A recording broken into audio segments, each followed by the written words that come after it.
The Epstein files, whatever that means, we don't really know, but a monumental, huge batch of files was released. It's a massive batch of files, and people claim to have read the millions of files and even claim to exactly understand what's in it. I think that's very, very dangerous. What I can say is that I fundamentally comprehend the system that this exposes, a system that we've been talking about and exposing for many years, and it's much, much deeper and unfortunately much darker than what meets the eye. So in order to really unpack what this is really about, we need to suspend any and all beliefs that we might have about what this world is, how it functions, how systems and government function, how corporations function, how defense systems and intelligence communities function. Unless we can question everything, there's no chance of understanding what this is. We take something like the Epstein files, and that can be like a thread that can be used to unravel this whole globalist agenda. There's so much information that's packed in there beyond what people perceive. It's got the perpetrators, it's got the victims, it's got people who became whistleblowers, all on the same list. And with the snap judgment of today, people aren't taking time to discern, who is who and what's what. Take the information and start pulling that thread and unraveling the whole tapestry. That's going to take some time. And it's not easy for people to fully understand the magnitude of how deeply rooted this corruption is. I could go to any given country in the world and I would find similar networks with similar patterns.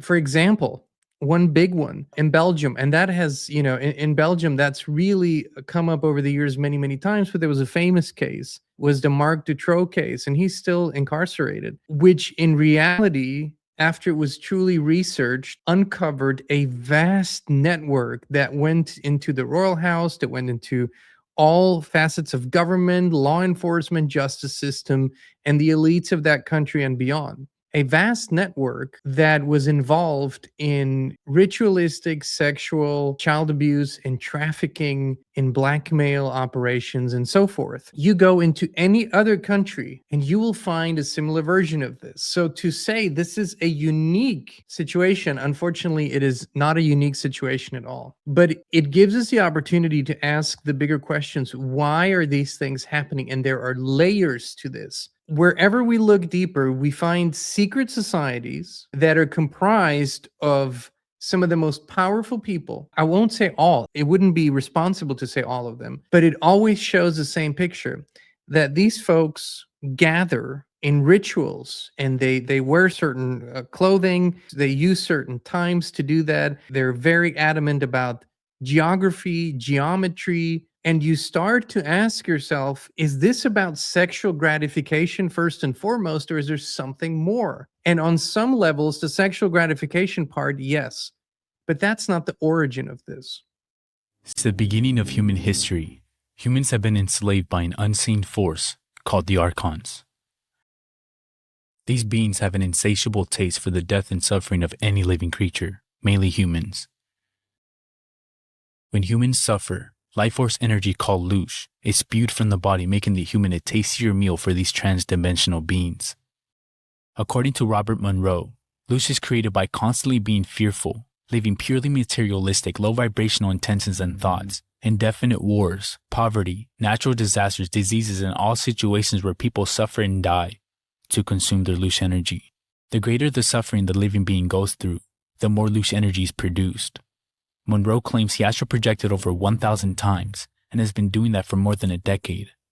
In one of his journeys to another dimension, he discovered something sinister. In the last few months of Monroe's life, he came up with a theory that planet Earth is a big energy loosh farm. He said he used matrix glitches in our planet and reality to have interactions with light beings, explore other worlds and dimensions. Reportedly, a light being told Monroe that when humans die, their energy is released and harvested by these transdimensional beings, who then use it to extend their own lifespans. The claim is that the universe is a garden created by these beings as their food source. According to Monroe, animals were intentionally equipped with fangs, claws, and speed to prolong the suffering of the predator-prey conflict. Animals are also positioned to feed off the plants and off of each other, effectively generating more loosh. In other words, the more loosh that is released from our bodies, the greater the meal for our creators.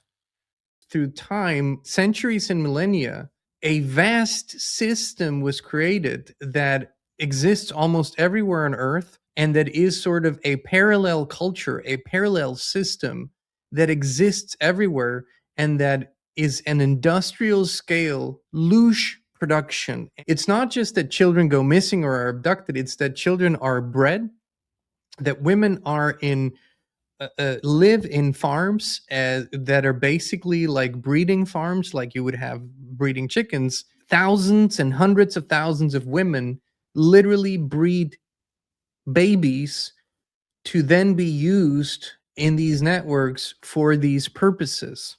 What that has done over time is that yes, on the top of the pyramid, the abuse happens consciously to feed those interdimensional beings, the gods of these in the know people, but it spreads into society as a mental, psychological, and sexual disorder, which people call pedophilia, and which leads to an unbelievable amount of child sex abuse. Every single one that you talk to tells you the same thing. This is not out there. This is in every neighborhood in the United States of America. This is in every neighborhood in Germany. This is in every neighborhood in Italy. This is in every neighborhood in Australia. This is everywhere. Everywhere there are people that either feel sexually attracted to children and consume and distribute child pornography and abuse. I can't call it pornography. It's always abuse, child abuse material. And a certain number of those is active, meaning they are acting on their evil, horrific sickness. I firmly believe, after all my research and after all of the work with people and studying, that we are inherently not evil beings. That evil has to find a way into us and has to infect us, if you will. And it happens systematically. And this is the part that so few people, and I'm going to connect this all back to the Epstein files, but we need to take this big journey. This is where so many people can't possibly wrap their minds around how this happens. It's clinical, it's tactical, and it is based on an extraordinary amount of research on how we function. There's no trauma more horrific on the human mind than sexual abuse of a child prior to age 5 while the brain is still forming. When we understand that one thing, we understand that this pedophile agenda is a mind control agenda. There's a globalist agenda in place to dumb down the population into compliance, and with their agenda of aligning us with artificial intelligence. In order to be aligned with artificial intelligence, we have to be dumbed down because we have wisdom. We're brilliant otherwise. And that is ultimately what the plan is. In order to dumb us down, neuron pathways in the brain need to be shut down. When we understand our own mind-brain function, we realize that anytime trauma occurs, neuron pathways shut down in the brain. When a national trauma occurs, it's like the conscious mind freezes in fright and leaves the subconscious wide open to being easily led and manipulated. These perpetrators of this globalist agenda want our neuron pathways shut down. We want them open. We want them firing properly. We want our brilliant brains working at full capacity. So when we understand that the components of mind control also include sleep, food, and water deprivation, it's easy to see how we're working 9 to 5, 5 to 9, absolutely exhausted, not getting enough rest to put food on the table that's been genetically altered and bioengineered to starve our brains. And the water that we're drinking tainted with fluoride and chemicals in order to starve our brains more. Anything that's shutting down those neuron pathways in our brain is counterproductive to our free thought, free will, soul expression. It's counterproductive to us living the brilliant lives that we're intended to be living. And it makes us more compliant with their agenda. So being aware of that is key to being able to reclaim our free thought and get our brains firing again. We have to ask the question, what can we do about it? Because we can. And it happens from the ground up rather than from the top down.